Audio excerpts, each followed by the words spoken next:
Hey everybody, welcome back to the AI Files. I'm your host, Corey Gill, professor, AI enthusiast, lifelong learner, and part-time AI whisperer. But today I'm here to tie a big old bow on the academic year. I mean, it's been an incredible journey. This will be our 8th episode, and in the preceding 7 episodes, we did a whole lot of learning around AI and had countless moments where we collectively were able to say, what the heck? AI can do that? So today I want to spend some time looking back. Well, not just looking back, looking through. Reflecting on this year's lessons and how they can shape the path ahead. And the theme I want to end with, well, it's not a hot new trend. It's not blowing up your socials. It's not even what you call a shiny object to hold on to. But it might just be the most powerful concept we've explored all year. Using AI with intention. Maybe you don't want to, maybe you don't like it, maybe you think it's something you can avoid, but I want you to face it. AI is no longer knocking on education's door. It's let itself in, it's sitting on the couch, it wants the Wi-Fi password, it's searching for some snacks. But it's also suggesting changes to our lesson plans, our assessments, and our approach to education. Now, I know what you're thinking, but I want this. Or, can we slow it down? Or, do I have to use it? Well, the truth is, over the past year, AI has made giant leaps in education. I mean, think about a few things, right? Designing assessments can be done in minutes now. Feedback can be personalized and improved for our students. Online assessments can be turned to in-class activities in moments. Those activities can then be diversified and adapted for each of our classes. And the output can identify skills gaps, which AI can help us flag and address before anyone falls behind. I mean, in today's AI-empowered world, personalized learning plans are as easy to come by as hallway maps. Is it amazing? Yes. Is it terrifying? Oh, yes. But is it empowering? If we do it right, absolutely. I did a TED Talk this year that I call Raising AI with Intention. And I kind of highlight the fact that AI is like a child. And here now I'm going to suggest it's like a student, actually. Especially when you're an educator, because it's always listening, it's always watching, it's always learning. And not just to what we intend it to learn from, but from those things we don't intend. Because the catch is it learns from us as a whole. And so if we're reckless, it's reckless. And if we're thoughtful, it's thoughtful. But if we don't use AI, they learn how to use AI against us. And if we do use AI, they learn how to use AI from us. Because you see, we don't engage with AI by feeding it data. We actually engage by modeling values. And if we teach students how to do the same, then we make a more powerful outcome. And you got to admit, as educators, we're in the modeling business already. We've got the tools. We have the experience. Now we just have to apply them to this new digital learner that's forced its way into our classrooms. But we have to do that with intention. If you've been following the AI Files all year, you may remember way back in episode 1 that Jenny DeGrace opened the season with insights that struck a very unique chord. It's that kind of chord that makes you pause mid-marking and go, holy cow, that's exactly what I was looking for. Jenny reminded us that AI isn't about doing more. It's about doing better. The way Jenny framed AI was as a tool for inspiration, innovation, and respite. You see, Jenny shared that as an educator, She could lean on AI for curriculum development, for new engagement strategies, for brainstorming, but more importantly, for some much needed breathing room. Because let's be honest, if your AI assistant isn't helping you reclaim a coffee break, what's the point of having it? What I loved about our discussion with Jenny is the emphasis was placed on the balance between task efficiency and personal well-being. A reminder that the most advanced and productive technology is useless if the human behind it's burning out, and that human burnout results because we don't use those advanced and helpful technologies. And it's funny because a lot of people said, well, I'm still worried about being disconnected. And so episode 2 came along and Clayton Rhodes talked about integrating AI without losing the human element. I loved it because in that discussion we explored that crucial moment when students look to us as instructors, teachers, professors to validate AI use.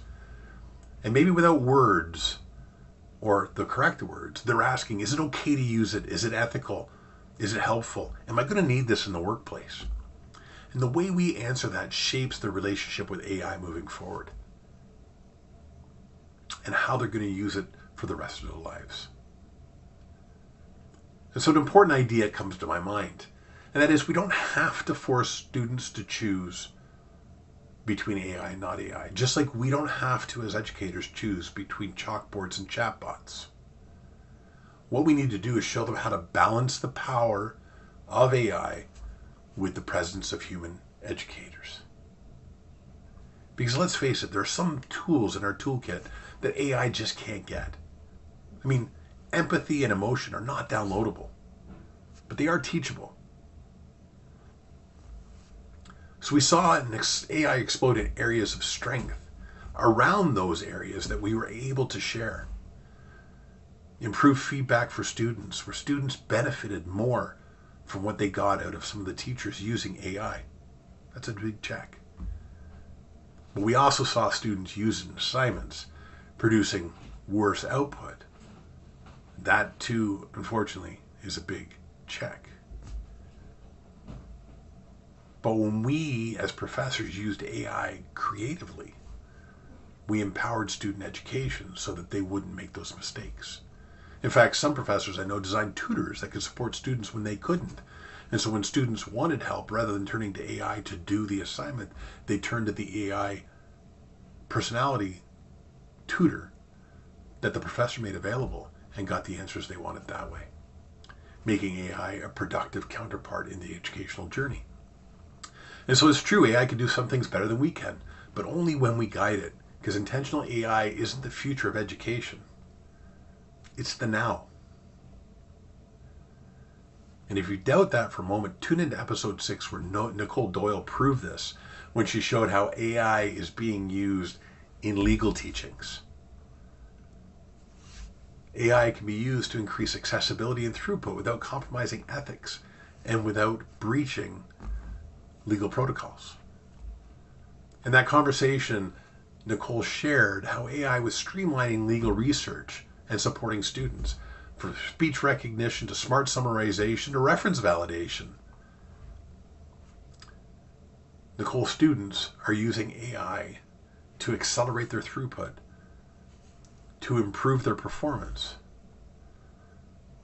but then also to ensure that they engage their critical thinking. Because we teach that AI can't necessarily be trusted to do the right thing. It has to be taught, it has to be guided. It also has to be checked. I often think of AI as my TA, but after that discussion with Nicole, I realized it's more my intern. Because interns need supervision. And that's how AI engages with us. And this was completely reinforced in episode 3 when Jennifer Bedford joined us to show how AI is revolutionizing the creativity in the classroom. Jennifer shared tools like Adobe Firefly and Midjourney. Through these tools and her students and the education in her classroom, she brought art and AI together in a way that expanded students' creativity, not replaced it. Her students used AI to test ideas, remix designs, and push boundaries they hadn't even seen before. They were able to validate their knowledge by putting it into prompts and having those prompts create art they had only visioned in their heads. I felt like Jennifer's message was clear. What I heard was that AI doesn't need to drain originality. If used with intention, it can unleash it. Interestingly enough, what followed that episode was forging new frontiers with AI. Looking at AI in the trades.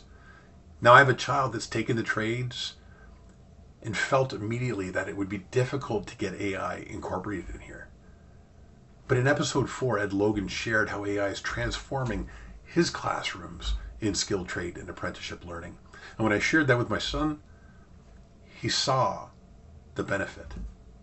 We're talking simulations, we're talking hands-on enhancements, we're talking real-time troubleshooting. I mean, I felt like AI was the new smart wrench. Okay, maybe I've offended a lot of people, so it's not the wrench, but it's definitely a tool that can help the learning, the research, and the validation behind how you're going to use that wrench. Blueprint analysis, even simple communication drafting, were just made easier with AI. Research improved with AI. I love that Ed was able to help reframe AI as something other than a threat, something more like a partner. And capturing the fact that, like with any good partner, it needs to show up, it needs to do the work, it needs to do it well, and it needs to share the credit. And so when I'm looking out there and I'm thinking, how do we use Gemini? How do we use ChatGPT? How do we use Copilot in our education?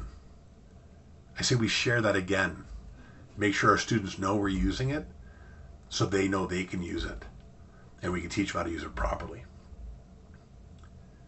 And somebody who does that is Aaron Dancy. Dr. Aaron Dancy brought AI into research efforts. Aaron shared how tools like generative AI and data synthesis platforms can actually help faculty view content in a different way, process research information better, review research reference articles faster, but then bring it all together and pump it through a student lens, see things in a way different than our own learning and experiences, so we can relate it to the student level of understanding and where they are in their educational journey. This allows AI to make information more accessible and to make students more productive. I mean, that conversation reminded me that academic integrity isn't about banning tools. It's about teaching students how to use them well. We embrace the internet. We embrace the personal computer. We need to learn to embrace AI. If you think of AI as the calculator for our critical thinking application, then we realize, much like any other calculator, we still need to know the math. But we can get there faster with a lot less stress and a few fewer tears if we use that tool to process the numbers. And so it was a great journey, and that brings us to episode 7, where I call the guest I had that week the AIOG, where Jonathan Kerrigan actually joined me and opened up everybody's eyes, talking about how AI is poised to dismantle long-standing barriers in education, decades of issues we couldn't overcome. And I guess what I take from Jonathan's discussion is that we're challenged to stop seeing AI as an add-on and start seeing it as structural support, something baked into the system, not sprinkled on top. Something that, if we use with intention, empowers the educator and empowers the student towards a better learned outcome. What's the potential? Well, it's massive. What's the risk? Equally massive. But only if we don't use it with intention. All right, I feel like I'm droning on and I don't want to take too much time, but I really want to make sure that we get to the so what now. And so if I leave you with a couple thoughts, the genie's out of the bottle. AI is not going back in no matter how hard you try.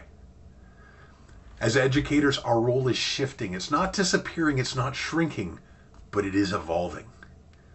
The next few years will bring more change, more tools, more ethical dilemmas, and I bet you a few more sleepless nights while we try to figure out how to use AI and how our students are using it and how we get them to use it productively so they come out of our programs ready for the real world and the workforce that lies ahead. I don't have the answers, but I do have some good news. We've got this because we got intention. We're educations that model the application of information in the new world. And when we lead with that, then AI can't replace us. It can only amplify us. It reflects our values, extends our reach, and it helps us build classrooms that are inclusive, inspired, and incredibly human.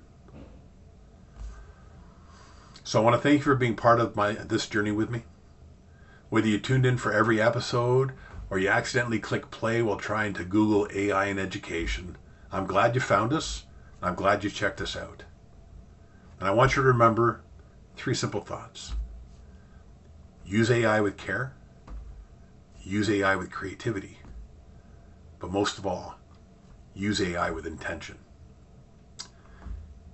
Because the future of education isn't about human versus machine.